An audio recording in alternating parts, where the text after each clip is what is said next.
and welcome to another episode of the Chaos Chronicles. Navigating the randomness. I'm Jess. I'm Connie. And today we're going to be going over chapters 22 and 23 of Twilight.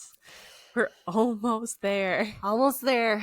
Oh, before we get too deep into it, please check out our other social medias. We would very much appreciate a like, subscribe, and follow. We can be found at TikTok, YouTube, Spotify, and Instagram.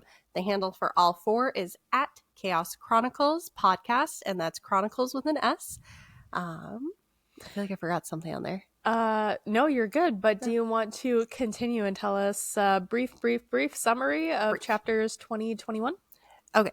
Brief summary of 20 and 21. If you want more details, check out our Twilight episode list on YouTube. Jess has kindly created a playlist so you can find it all there, and you can avoid looking at the true crime that we post on Wednesdays. Yeah.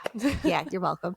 But so in chapters 20 and 21, we get to see Bella on the run. So Bella is in and out of consciousness. She is with Jasper and Alice at a hotel in California. They start seeing visions of where James is going to be, and it's in an area that starts looking familiar, and then Bella realizes it is her mom's home that he's in. So Bella shortly gets a call afterwards, and it is James, but she hears her mother's voice saying, Bella, where are you? And then James is on the line going, can you get away from your friends? Only talk when I tell you to talk. So he basically tells her that if you want to save your mom, get away from your friends and come meet me at your home in Phoenix. There's going to be a number on the fridge. Call that number. I'll tell you where to go next. Yeah. And so Bella has now written an apology note to Edward, disguising it as a letter to her mom that she's giving to Alice. And she signs off saying, it's no use being worried. I have resigned myself to this death. It's better that I die than any of my loved ones. Yep. I think I got everything in there. I think so, yeah. Great. That was a great summary. Oh, I swear to God, I forget everything about the chapters even after we record them. It's fine. All right, so chapter 22 is titled Hide and Seek. Bella returned to Alice. Jasper still wasn't back yet. Bella was afraid to be in the same room as Alice. She was afraid she would guess, but also afraid to hide it from her.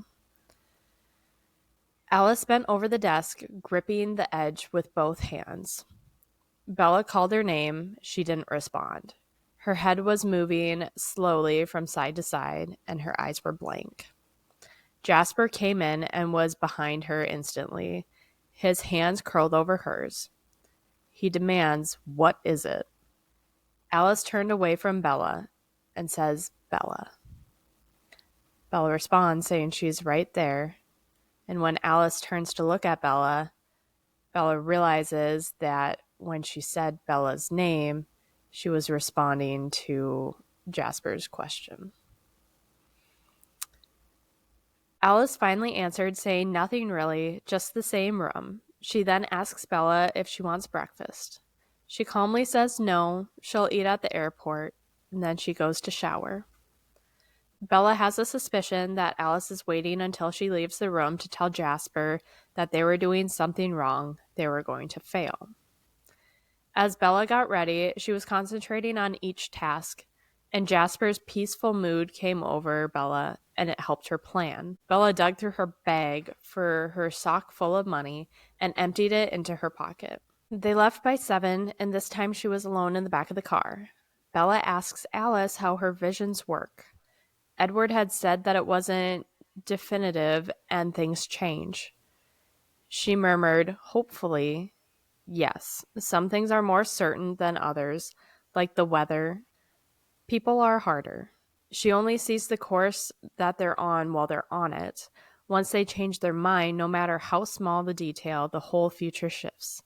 So she wasn't able to see James in Phoenix until he decided to come. Bella then thinks that she hadn't seen her in the mirror room with James until she decided on meeting him there. They will probably be watching her even more carefully now. They arrived to the airport, and Edward's terminal was the biggest and most confusing, which is exactly what she needed. There was a door on level 3, and that might be her only chance to get away. As Bella waited for her opportunity, she took out the envelope from her pocket and gave it to Alice, saying that it's her letter for her mom. She nodded and tucked it under the top flap of her bag. Alice offered to get Bella food several times, but Bella kept saying not yet. Bella stared at the arrival board, and when there was 30 minutes left, the board updated saying that they were 10 minutes early.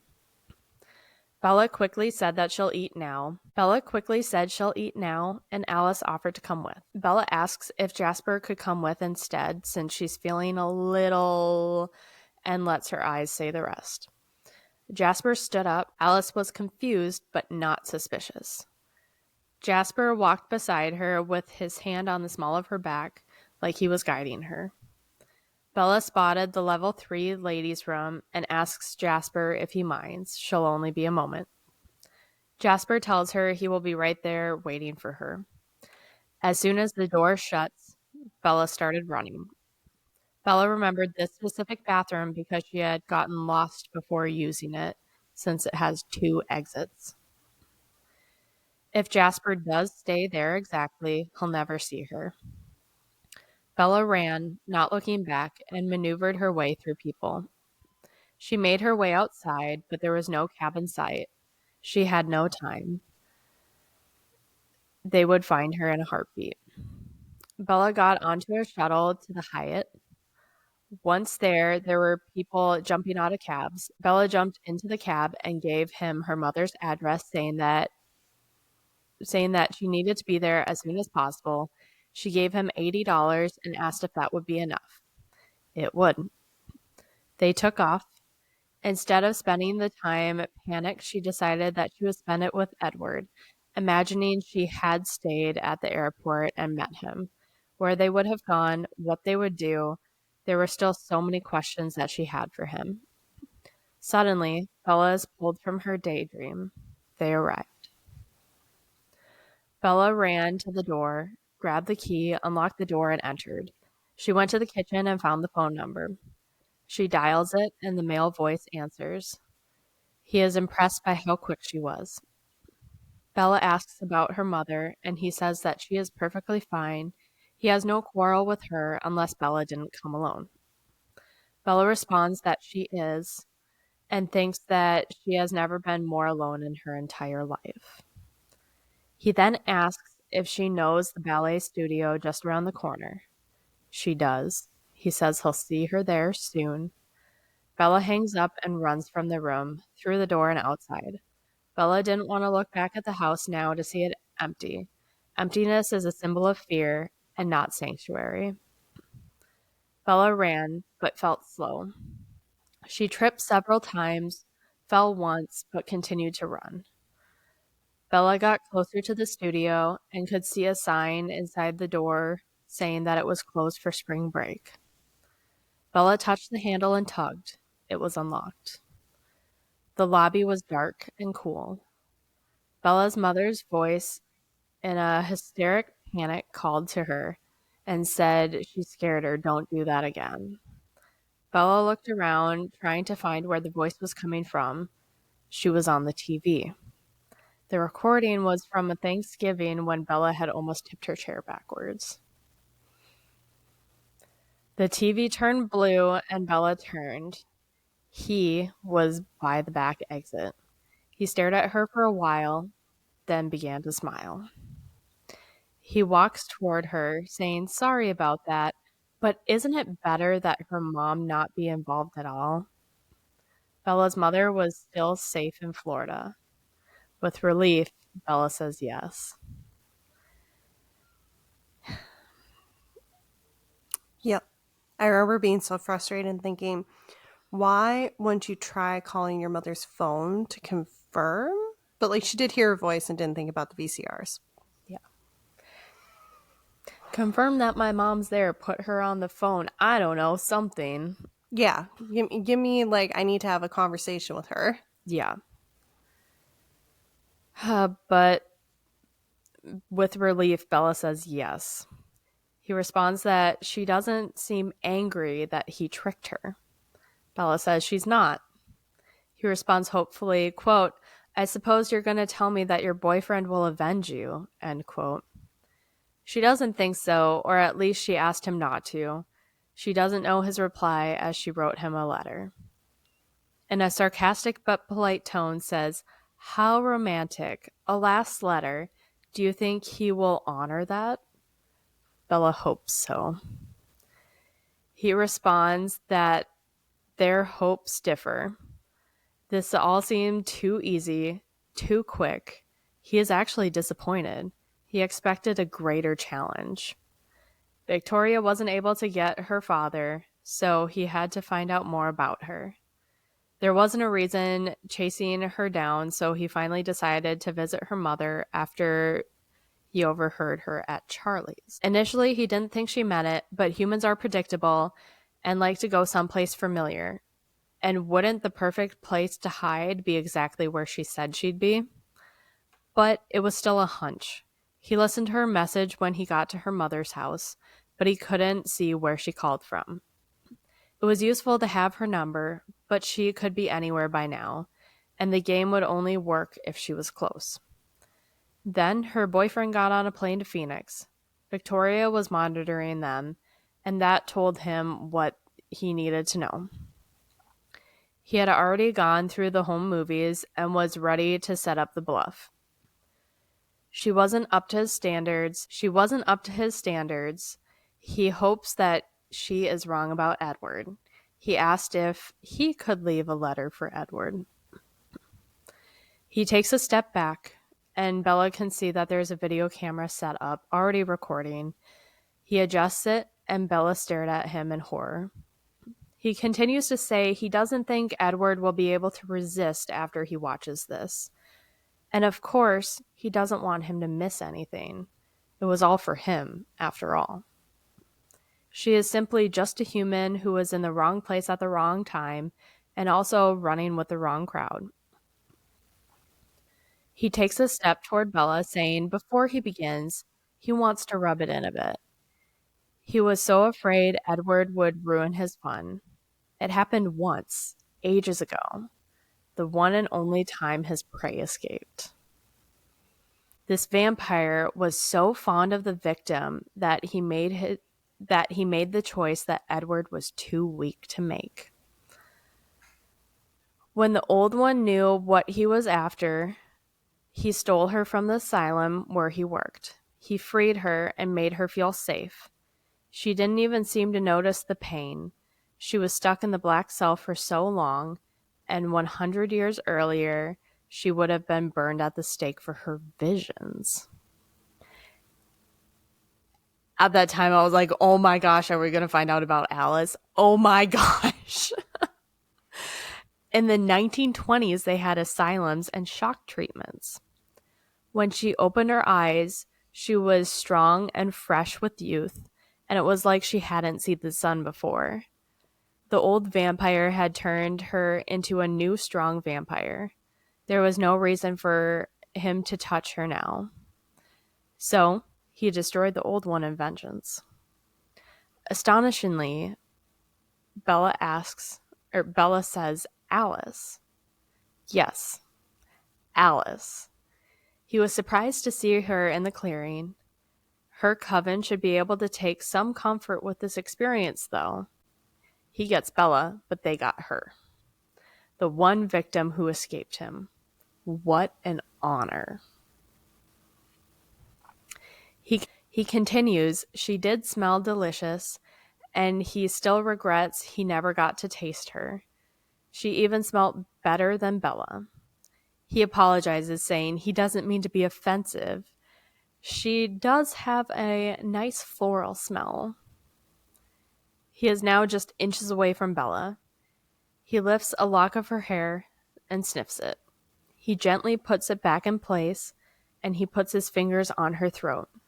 He reaches up and strokes her cheek just once with his thumb. She wanted to run, but was so frozen that she couldn't even flinch. Again with the face touching. Sorry. Keep going. Granted, he's about to murder her, so Good point. No, he murmured to himself, and he drops his hands. He doesn't understand. He sighs and says he supposes they should get on with it. Then he can call them, saying where they can find her. End this message. Bella was sick now. She knew pain was coming. She could see it in his eyes, and it wouldn't be enough for him to win, to feed and go. There would be no quick end. He takes a step back and starts to circle like he was trying to get a better view. His face was still open and friendly as he decided on a place to start. He crouches forward, and his smile starts to grow until it wasn't a smile, but just a contortion of teeth exposed and glistening. Bella couldn't help herself. As useless as it was, she tried to run. He bolted in front of her, and in such a fast movement, there was a crushing blow to her chest, and she was flying backwards. Her head bashed into the mirror, and glass shattered. Bella was too stunned to feel pain. Adrenaline. Adrenaline will mask a lot. Maybe that's what happened in Dietla Pass. If you haven't seen that episode, you should check it out, but it is part of the true crime, gory. Yeah. Fair warning. We're not in Twilight zone. That's very real, very so anyways, he walks slowly to her. He examines the glass and in a friendly voice says he picked this room because it would be visually dramatic for his film. Bella ignored him and started to crawl to the other door. He was over her in a second. His foot stomped on her leg, and Bella heard the snap before she felt it. Yeah, I remember that part. I'm imagining her femur. No. Well, at least in the movie, it was The shin. lower. Yeah. Okay. Tib fracture. Yeah. Either way. Oh. Mm-hmm. She then felt it and couldn't hold back her scream of agony. She sat up, trying to reach for her leg, and he was there, standing over her and smiling. He pleasantly asks if she would like to rethink her last request. He nudges her broken leg, and she screams. He then continues to prompt her. Wouldn't she rather have Edward try to find him? No. Quote, "No," I croaked. "No, Edward, don't." And then something smashed into my face, throwing me back into the broken mirrors. End quote. Bella felt the sharp pain on her scalp where the glass cut her, and then the warmth of blood spreading through her hair at an alarming speed. Spleed. Spleen? So, I mean, it's a superficial gusher. bleed. A spleed? A spleen? I don't know if it's superficial, actually.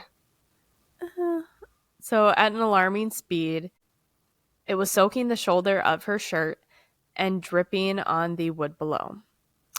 Yeah, face and head has a lot of vasculature. That's going to bleed. Even if it's a little bump and a cut, it's a lot of bleeding. This, down to the shoulder that quick, that's a little deeper.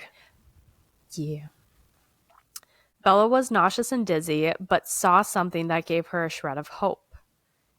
His eyes were burned with the uncontrollable need. The blood was driving him mad with thirst. No matter his intent, he wouldn't be able to draw this out much longer.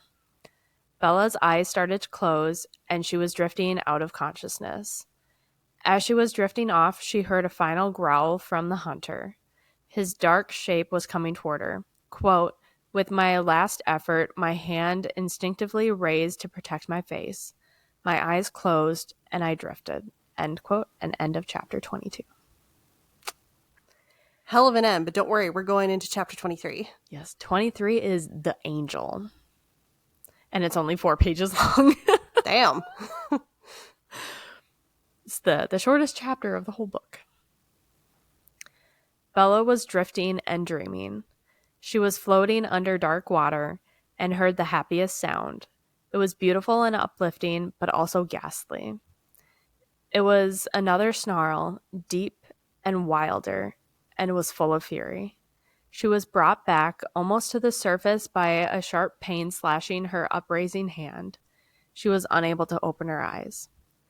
She knew she was dead because she heard the sound of an angel calling her name, calling her to the only heaven she wanted. Behind that was another noise that was awful, vicious growling, snapping sounds. Bella tried to concentrate on the voice instead. The voice called, "Bella, please. Bella, listen to me. Please, please, Bella, please." Bella wanted to say yes, or anything for that matter, but couldn't find her lips. The angel called out for Carlisle, then went back to begging Bella. The angel was sobbing in tearless, broken sobs. This was wrong. Angels shouldn't weep. She wanted to find him to tell him everything was fine, but the water was so deep and pressing on her, she couldn't breathe. There was pressure against her head. The pain broke her through the darkness, and the other stronger pain surfaced. She cried out, gasping. The angel cried her name, and the calm voice informed her that she lost some blood, but the head wound isn't deep. Her leg is broken, though. Bella felt a sharp stab in her side and thought this couldn't be heaven. There was too much pain for that. The calming voice pointed out some ribs are probably broken too. But those sharp pains were fading and new pains started in her hand. This was overshadowing everything else. Someone was burning her. She calls for Edward, trying to tell him, but her voice was so heavy and slow. He assures her that she'll be fine and he loves her. Bella tries again, calling him. She continues, "It hurts." Edward says he knows, then asks, "Can't you do anything?" Carlisle asks for his bag and tells Alice to hold her breath. It'll help. Bella asks, "Alice?" Edward tells her that she is here. She knew where to find her. Bella tells him that her hand hurts. Edward says he knows Carlisle will give her something and the pain will stop. Bella finally breaks out of the last of the darkness and screams, "My hand is burning." Edward is frightened. "Bella?" Bella is screaming, "The fire! Someone stop the fire!" Edward yells, "Carlisle, her hand." Carlisle was appalled, saying he bit her. Alice tells Edward he has to do it, but he bellows no. Carlisle says there may be a chance if he can suck the venom back out. The wound is very, very clean. He doesn't know if it'll work, but they have to hurry. Edward isn't sure if he could do that. Bella starts to scream Edward's name. Carlisle instructs Alice to find something to brace her leg, and he is working on her head. He tells Edward if he doesn't do it now, it'll be too late. Edward bends over and presses his cold lips against her hand. Initially, the pain was worse, and Bella was thrashing against the hands holding her down. Alice was trying to calm her, and something heavy held her leg to the floor. Carlisle had her head locked. Slowly, the fire was dulling, and her consciousness began to slip as the pain subsided. She was afraid she would lose Edward in the darkness. Bella tries to say Edward. She couldn't hear her own voice, but they could all hear her. They said he is right there, and Bella says for him to stay with her, and he will. Carlisle asks if it's all out, and Edward quietly says her blood tastes clean. He can just taste the morphine now. Carlisle calls to Bella and asks if the fire is gone. Bella sighs, saying yes. "Thank you, Edward." Edward answers, "I love you." And Bella responds, "I know." Sorry. No, I loved that part when I saw that. Bella then heard her favorite sound in the world, Edward's quiet laugh, weak with relief. Carlisle asks where her mother is. Bella tells them she's in Florida. He had tricked her. He watched her videos. Then that suddenly reminded her about Alice. Bella tries to open her eyes. She calls for Alice and says the video. He knew her. He knew where she came from. Bella's brain was hazy, and she adds, "She smells like gasoline." Carlisle says it's time to move her. Bella complains, saying that she wants to sleep. Quote, "You can sleep, sweetheart. I'll carry you."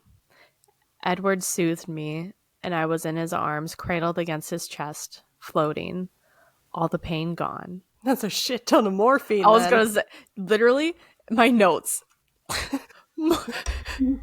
Morphine in all caps. It reminds me of that. Have you seen the script that got stolen by the thief? No. Morphine, 1 pound to go. Morphine good. Some morphine. Sleep now, Bella, were the last words I heard. End quote, and end of chapter 23. I told you that one was really, really, really short. Really? Right, well, Bella got tortured for a little bit and then got rescued, luckily, in time. We're almost done. We are almost there. Last chapter. That's all that's left is 24.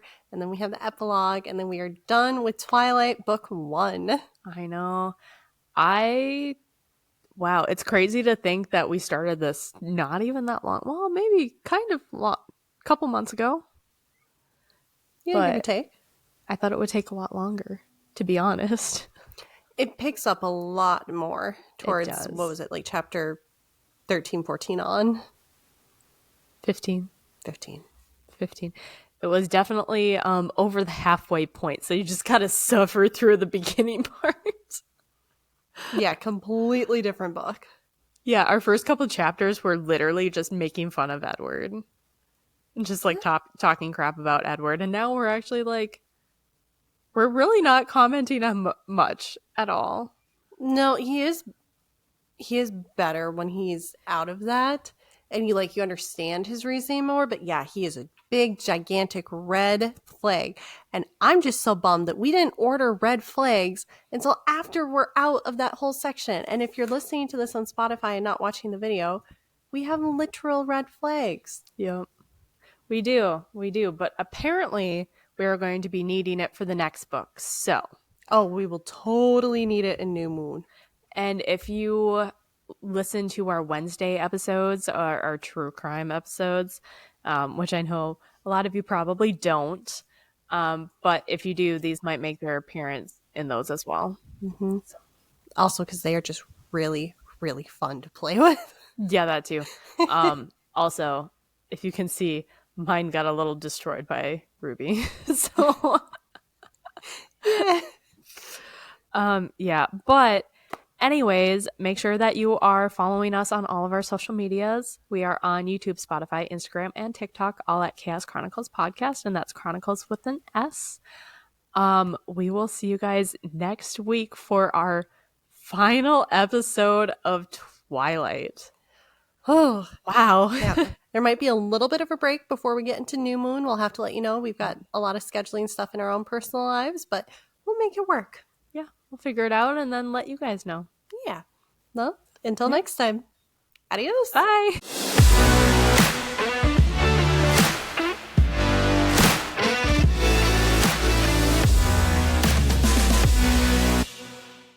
God, I love these little things.